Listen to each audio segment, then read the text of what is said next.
बड़ी मेहनत के साथ ये सच्चा दीन और ये इस्लाम हम तक पहुंचा, शरीयत हम तक पहुंची।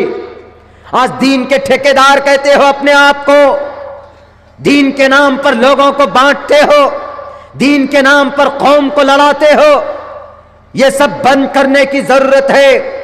सीरत और अतवार और अखलाक पैदा कीजिए प्रॉफेट मोहम्मद सल्लल्लाहु अलैहि वसल्लम की, जिन्होंने अपने जानी दुश्मन को भी माफ कर दिया था, अपने जानी दुश्मन को माफ कर दिया था उन्होंने। कोई गलती हो जाए किसी से तो you should to explain, investigate, and you have to remove and you have to find out what is the reality, what is the truth of this news and खबर। नहीं जनाब, कोई भी किसी के ऊपर लान तान करने से पहले उसका एक्सप्लेन होनी चाहिए, उसकी इंक्वायरी होनी चाहिए। इतने आसानी से बंद मत कीजिए आप। किसी व्यक्ति पर अब्दुल्ला सालिम अगर कीचड़ उछालता है, इल्जाम लगाता है, तो ये किसी इस्लाम पर, मुसलमान पर नहीं होता है, बल्कि वो इल्जाम, वो बुहतान हमारे धर्म और शरीयत के ऊपर लगता है। बहुत आसान हम समझते, बहुत दिक्कत परेशानी के साथ, कुर्बानियों के बाद हम तक ये हमारी शरीयत पहुंची है। नबी पाक अलैहिस्सलाम का नाम, सहाबाए किराम का नाम कुरान और सुन्नत में यूं ही जिंदा नहीं है। अम हसिबतुम अन तदखुलुल जन्नह वलम्मा यातिकुम मसलुल लदीन खलौ मिन क़ब्ल मस्सतहुमुल बअसाउ वज़्ज़र्राउ वज़ुलज़िलू हत्ता यक़ूल अर्रसूल मता नसरुल्लाह। खून बह रहा है, सर फटा हुआ है, पेट में कुछ नहीं, पत्थर बांधे हुए हैं, हाथ में तलवार है, हलक में एक कतरा पानी तक नहीं है। तब जाकर कहते हैं कि अल्लाह के नबी, अल्लाह की मदद कब आएगी? परेशान हो चुके हैं, गर्दनें हमारी कटी हुई है, बदन में खून नहीं है निकलने के लिए, परेशान हो चुके हैं, मरने के करीब हैं। इतना आसान नहीं है जन्नत मिलना। किसी के खिलाफ अपनी जुबान को खोलने से पहले तहकीक की जाए, मसले की पूछ होनी चाहिए, सवालात होने चाहिए। मुझसे पिछले दिनों मेरे ताल्लुक से एक वीडियो चलाया जाता है फेसबुक, व्हाट्सएप के ऊपर, मेरे ताल्लुक से बात की गई, तो सबसे पहले जिम्मेदारी बनती है जिम्मेदार लोगों की कि अब्दुल्ला को फोन करके पूछते कि मौलाना अब्दुल्ला, आपने ये बयान दिया है, मौलाना अब्दुल्ला आपसे गलती हुई है, मौलाना अब्दुल्ला साहब इसकी क्या रियलिटी है? सबसे पहले आप हमसे पूछते, उसके बाद तब जाकर आप जनाब कोई जजमेंट देते, या फेसबुक के ऊपर 200 300 पेज का आप मजामीन छापते। पहले उसको जांचते परखते, आप हमसे पूछते। हम कोई लंदन के नहीं हैं, हमें नाराई है जनाब, फोन कॉल नहीं लगते। हम कोई भारत से बाहर के नहीं है, इसी जमीन सीमांचल के हैं, इसी भारत के नागरिक हैं। हमारे घर जा सकते थे, फोन कॉल करके पूछ सकते थे। मेरे खिलाफ तकरीरें करते हैं स्टेज पर लोग, कीजिए, मेरी नहीं होगी। अगर लोग बुलाते हैं तो ये इज्जत अल्लाह की तरफ से अवाम के जरिए दी, अल्लाह ने हमें दी। आप जलील करना चाहोगे, खुद जलील हो जाओगे, खुद रुस्वा हो जाओगे। 5 साल से 4 साल से मैं मंच में आता हूं, मैं आज तक किसी भी मुस्लिम तंजीम या मुस्लिम फिरके के खिलाफ मेरी जुबान नहीं खुलती, मैं नहीं बोलता। No need to explain. क्यों, क्या जरूरत है?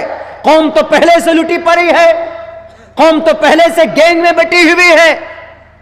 कितना बांटेंगे कौम को आप? मरने देंगे?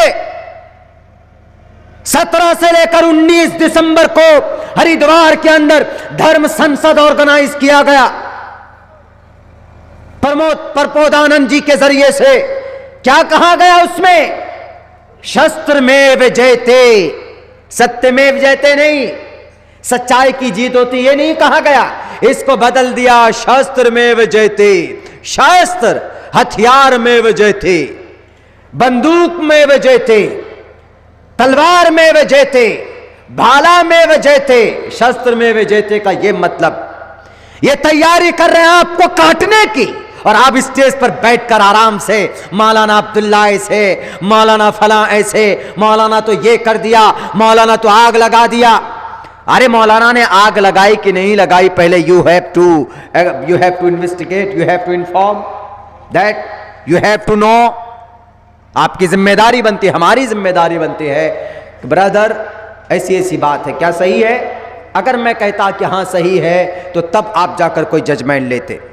जज साहब किसी मुजरिम को मुजरिम कहने से पहले वकील बहस करता है, दोनों तरफ का मुद्दा लेखा वकील लॉयर, लेकिन तब जज भी पूछता है कि तुम पर ये जो इल्जामात लगे हैं बेटे, क्या सही है कि गलत है? अगर वो उस वक्त जज के सामने में मुकर जाए, कह दे कि सर ये सारे के सारे बुहतान इल्जाम हैं हम पर, मैं बिल्कुल निर्दोष हूं, तो जज जजमेंट नहीं देता। वकील की वकालत के बावजूद भी उनसे पूछा जाता है कि क्या तुम कबूल करते हो इन जुर्मों को, तब जाकर वहां पर फैसले होते। मेरे भाइयों, आज बहुत आसान है इस धर्म को, इस शरीयत को लेकर अपने दुकान चलाने का, अपनी खेतियों को हरा भरा करने का। बंद कीजिए इस कौम को, वरना पता है इस देश के अंदर में क्या होने वाला है नहीं समझ सकते ना आपको पता ही नहीं दुनिया के बारे में। अगर आपको कौम की फिक्र होती तो यकीनन आइए आप लोग, मैं उन लोगों से बोलता हूं मेरे भाइयों जो किसी के खिलाफ भी फेसबुक में लंबे लंबे मज़ामीन समझता हो। शेरशाहबादी बिरादरी का सीमांचल में कुछ होगा तो अब्दुल्ला सबसे पहले आएगा, आप नहीं आएंगे पहले। अब्दुल्ला सालिम आएगा, हमारा घर है। शेरशाहबादी बिरादरी हमारे भाई हैं, हमारे करीबी पड़ोसी हैं, बस फर्क इतना है कि वो शेरशाहबादी बिरादरी है, हम अंसारी। तो ये तारुफ के लिए अल्लाह तबारक व तआला ने कुरान में बयान किया है, वजअलनाकुम शुअबन व क़बाइल लिताअरफू इन्न अक्रमकुम इंदल्लाहि अत्क़ाकुम।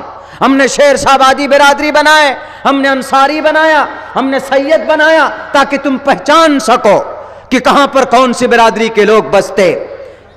आप अलग मत कीजिए इनको, हम इनको अपना बॉडी का पार्ट मानते हैं। सीमांचल हमारी धरती है, हम करीब के रहने वाले, अररिया के रहने वाले। अगर कटिहार के मुसलमान को, कटिहार के इंसान को अगर कोई दिक्कत होगी तो प्रोटेस्ट करने में अब्दुल्ला साली सबसे पहले रहेगा।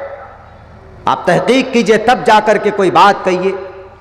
तो हम अपने सदर साहब से कहना चाहेंगे कि जो हमारे सदर साहब अभी 2-3 दिन पहले एक जलसे में हमारे खिलाफ बेचारे बहुत बोले, बहुत तारीफ़ की, हमारी बहुत तारीफ़ की। अल्लाह करे कि भाई हम तो उन तारीफ़ के हकदार नहीं थे, तब भी वो तारीफ़ात हमारे किए गए। लेकिन इतनी बात पूरी ज़िम्मेदारी के साथ हम आपको कह रहे हैं कि अगर कोई इस तरह की ख़बरें फैलाता है, हमारा जवान, आपको इस तरह की ख़बरें फॉरवर्ड नहीं करनी, उसकी तहकीक कीजिए हकीकत क्या है। मैं 4 साल से कटिहार में, पूर्णिया में, किशनगंज में कसरत के साथ जाता हूँ। 4 साल से कभी कोई बात नहीं हुई, कभी इस तरह की बात नहीं हुई। अचानक कुछ लोगों के पेट में दर्द हुआ, अंदर अंदर प्लानिंग की और मौलाना को, लो जनाब मौलाना को बदनाम करो, और 1-2 दिन के अंदर एकदम अंबार लगा दिया गया मौलाना के ऊपर इल्ज़ामों के, बुहतान के। अगर ऐसी बात होती है, अगर समाज के किसी व्यक्ति के साथ कोई अगर बुरा करता है तो 10 लोग पूछते हैं कह रहे ये काम तुमने किया है, क्या गलती हुई तुमसे? अगर हुई है तो तौबा करो। अम्मा आयशा सिद्दीक़ा रज़ी अल्लाह ताला अन्हा के ऊपर तोहमत लगे, पूरी सूरत नाजिल की गई, तो अल्लाह के नबी अलैहिस्सलाम ने भी पूछा। अल्लाह के नबी अलैहिस्सलातु वस्सलाम ने नहीं कहा कि आयशा तुम गलत हो। अल्लाह के नबी अलैहिस्सलातु वस्सलाम ने कोई पर्चे नहीं निकाले। अल्लाह के नबी अलैहिस्सलातु वस्सलाम ने उनको जानिया नहीं कहा। अल्लाह के नबी अलैहिस्सलाम ने उनको मुजरिम नहीं समझा। अल्लाह के नबी अलैहिस्सलाम ने यह कहा कि आयशा अगर तुमसे चूक हुई है, अगर तुमसे गलती हुई है तो तौबा कर लो, अल्लाह तौबा कबूल करने वाला है, अल्लाह गफूरुर रहीम है। कौन पूछते हैं मोहम्मद रसूलुल्लाह, हम और आप मोहम्मद रसूलुल्लाह से बढ़ नहीं किए गए, हमने जिना नहीं किया किसी का। हम पर अगर मैं विक्टिम हूं, अगर मैं मुजरिम हूं, तो मुझसे पूछते कि मौलाना अब्दुल्ला क्या ऐसा हुआ है, तो आप अपने बयान को रुजू कीजिए। अगर मैंने ऐसा कोई बयान दिया तो मैं 100 बार वापस लेने के लिए तैयार, 100 बार। लेकिन आपने पूछना गवारा नहीं किया। आपने कहा कि नहीं, स्टेज पर इस्तेमाल करो, मौलाना को बदनाम करो, या कौम का कोई अच्छा आदमी अच्छा करना चाहता है तो उसको बदनाम करो। नहीं, ये इस्लाम का तरीक़ा नहीं। इस्लाम का तरीक़ा यह है कि अगर किसी से गलती हो जाए तो बेहतर तरीक़ा यह है कि उसको एक रूम में, एक जगह ले जाकर उसकी इज्जत का एहतराम करते हुए उनको समझाएं कि आपसे ये गलती हुई है, ये इस्लाह कर लीजिए। ये इस्लाम का तरीक़ा होता है।